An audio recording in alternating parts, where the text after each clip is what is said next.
사랑하는 목회자와 성도라는 제목으로 같이 하나님의 말씀 나누도록 하겠습니다. 오늘부터는 빌립보서를 나누게 됩니다. 빌립보서는 빌립보 교회에게 보내는 바울의 편지이죠.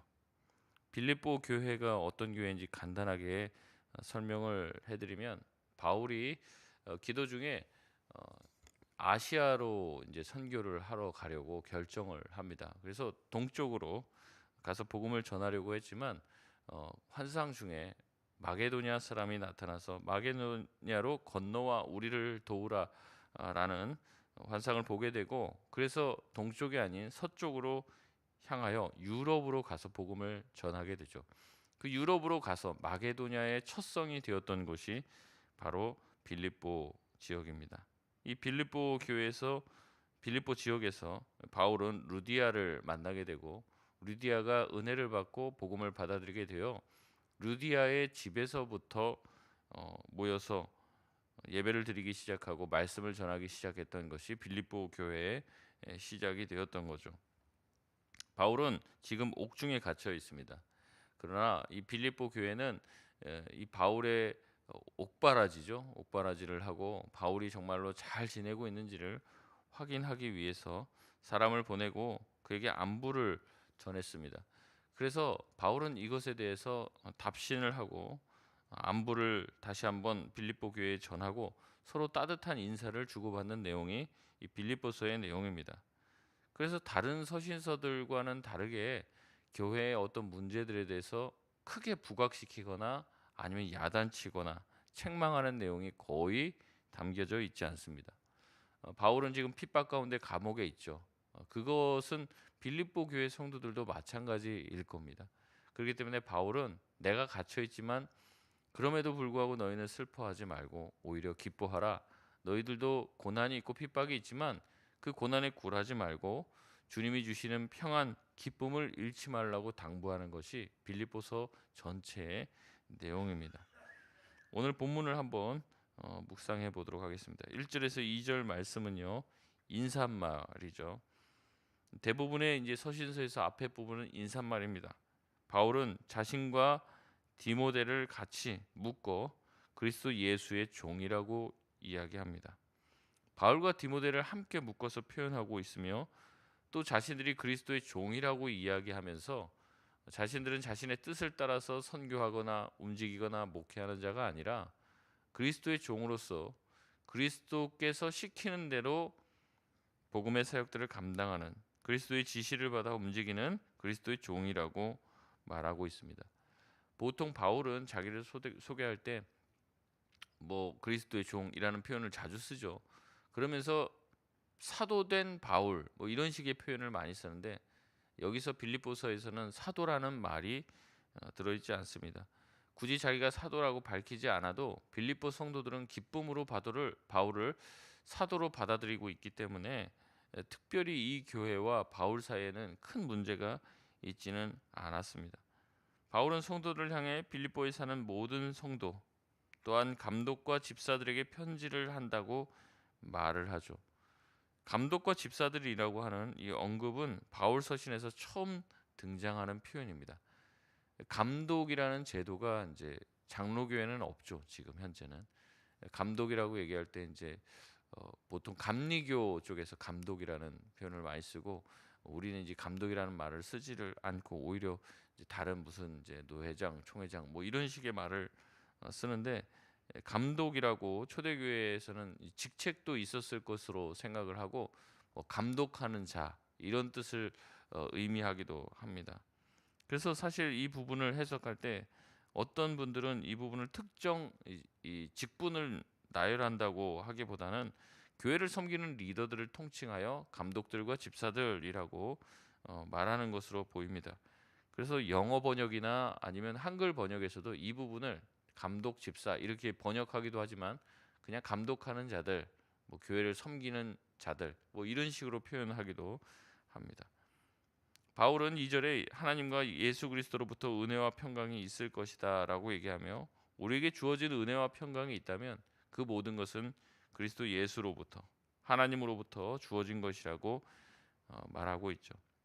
3절에서 11절까지는 성도들을 향하여 바울이 가지고 있는 감정과 바울이 느끼는 느낌을 또 바울이 성도들을 위해서 어떻게 기도하고 있는지를 소개하고 있습니다. 인사를 마치고 빌립보 성도들을 생각하는 바울의 마음을 표현할 때 바울은 3절에 보면 뭐라고 얘기합니까? 너희를 생각할 때마다 나의 하나님께 감사하다라고 이야기를 합니다.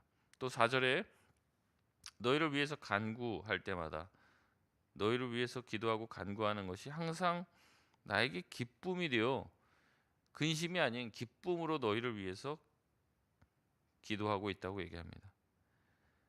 바울의 마음에 항상 기쁨이 됐던 게 감사가 됐던 게 빌립보 성도들이에요. 그가 그렇게 감사했던 이유는 무엇입니까? 5절 말씀입니다. 우리 5절 말씀 같이 한번 읽겠습니다. 시작.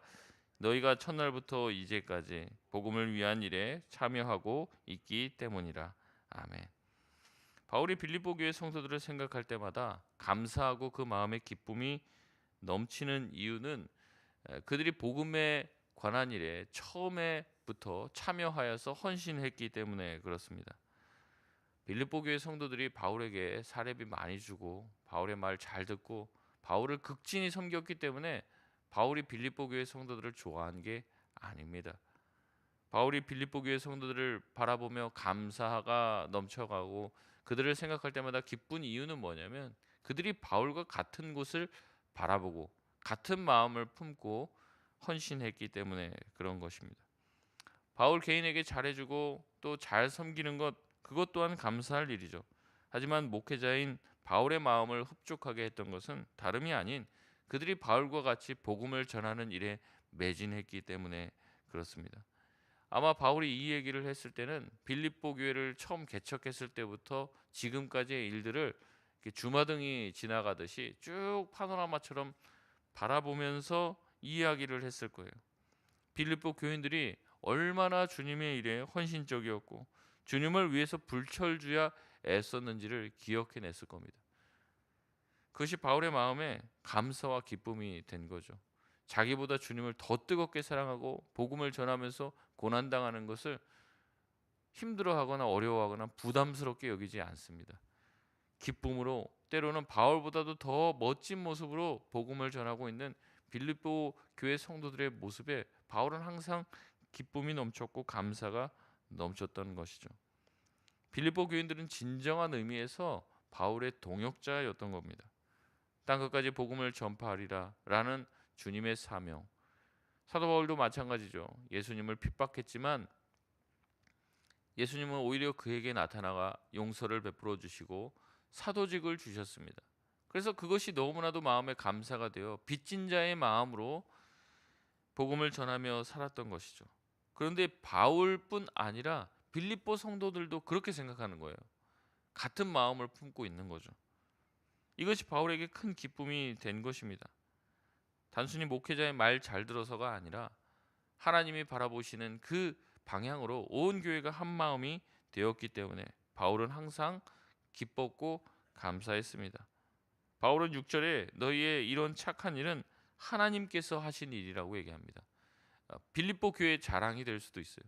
우리는 이렇게 열심히 복음을 위해서 헌신한다. 우리는 이렇게 애쓴다. 바울도 인정한다. 그들에게 교만이 될 수도 있습니다. 하지만 이 교만도 차단하고요.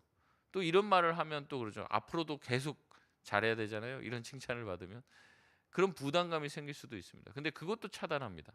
너희에게 이런 착한 일을 시작하신 이는 바로 하나님이라는 것이죠. 그 하나님께서는 너희에게 하신 그 착한 일, 복음에 대한 열정을 가지고 뜨겁게 주님을 전하는 일, 그것을 그리스도 예수께서 오시는 날까지 그가 이루실 것이라고 이야기합니다. 너희들의 열심과 너희들의 열정으로 이루어지는 것이 아니라 하나님께서 너희에게 그런 마음을 주셨고 그리고 주님이 오시는 그날까지 그 마음을 가지고 그 사역들을 하나님이 이루어 나가실 것이라고 말하고 있죠.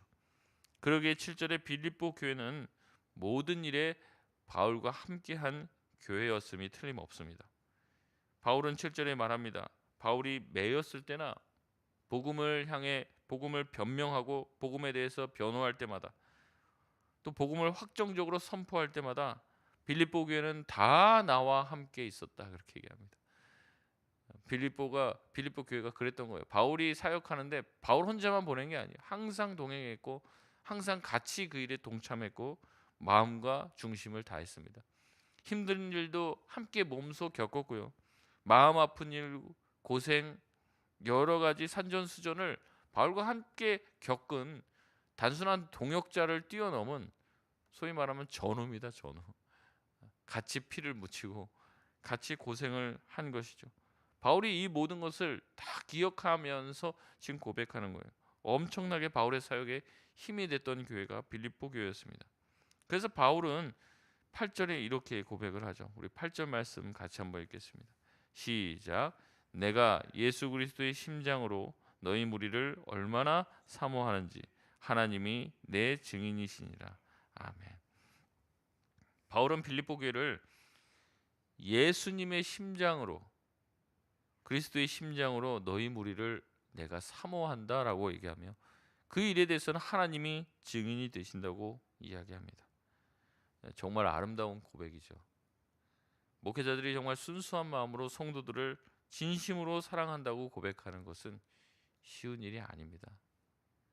보통은 이를 악물면서 내가 우리 교회를 사랑한다, 여러분을 사랑합니다 얘기하는 경우가 대다수인 것 같아요. 사랑하려고 애쓰는 목회자들이죠, 대부분. 근데 바울은 뭐냐면 그냥 사랑한다는 거예요. 그리스도의 심장으로. 여러분, 그리스도의 심장으로 사랑한다는 건 뭡니까? 자기 목숨을 내놓고 사랑한다는 겁니다. 자기의 모든 것을 다 줄 수 있다는 얘기를 하는 거죠. 자기 목숨, 자기 모든 것을 다 내어줄 수 있는 목회자가 얼마나 될까요? 말로는 그렇게 할 수 있죠. 말로는. 근데 진심으로 그렇게 할 수 있는 것은 쉬운 일은 아닙니다. 아직 저도 부족한 것 같아요. 다 모든 것을 내어준다, 어려운 일 같아요. 근데 그 길을 향해서 가는 거죠. 가고 있는 거죠. 근데 바울은 그 일에 대해서 하나님이 증인이 된다고 얘기할 정도로 하나님 앞에서도 내 말은 진실하다라고 이야기합니다. 내가 구역장이고 내가 무슨 어디에 부서의 장이고 그 맡은 영혼들을 사랑해야 되잖아요. 근데 진심으로 사랑하게 되기가 쉽냐 이 말이죠. 다 나를 박수 쳐주고 내 말을 잘 따르면 뭐 좋죠. 근데 그렇지 않은데도 진심으로 정말 사랑할 수 있고 내가 지금 여러분을 사랑한다고 하는 말에 하나님이 증인이 되십니다.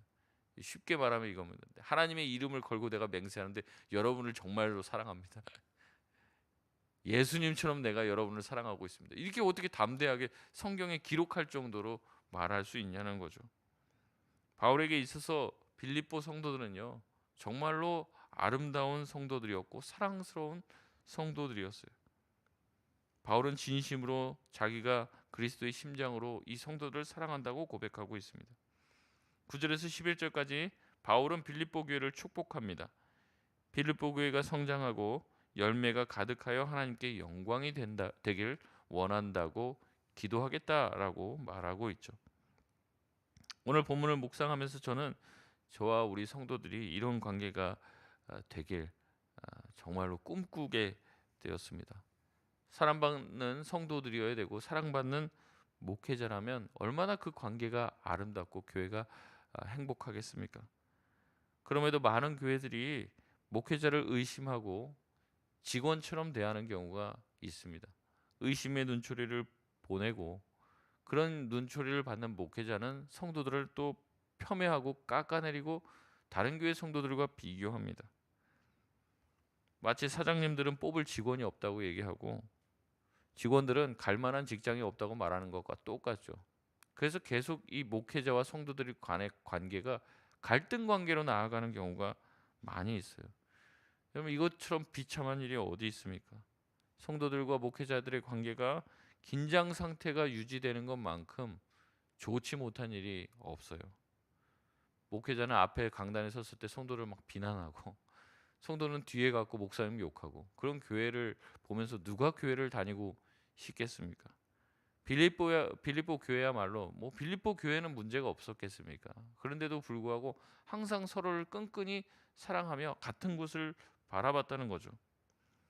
조나단 에드워즈는요 이런 책을 썼습니다. 심판날 다시 만날 분쟁하는 목사와 교인들. 이 책에서 목회자와 교인들은요 심판날 다시 만나게 될 것이다라고 이야기합니다. 그리스도의 심판대 앞에 서서 서로에 대해서 보고하고 그리스도의 재판을 받게 된다는 거예요. 목회자는 정말로 하나님의 말씀을 충심으로 전했는지 하나님 앞에 보고하게 되고, 내가 맡겨준 나의 양, 이제 예수님 말씀하시죠. 내 양을 치라. 예수님의 양입니다. 내 양을 너에게 맡겨줬는데 너는 정말 그 양을 잘 먹였느냐, 잘 돌보았느냐, 그것을 물을 때 하나님 앞에서 거리낌 없이 대답할 수 있어야 된다는 거죠. 교인들도 마찬가지입니다.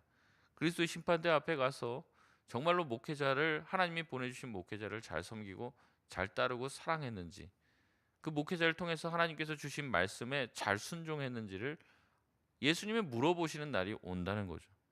그래서 같이 만나서 심판대 앞에서 얘기하게 되는 날이 올 거다라고 조나단 에드워즈는 말합니다.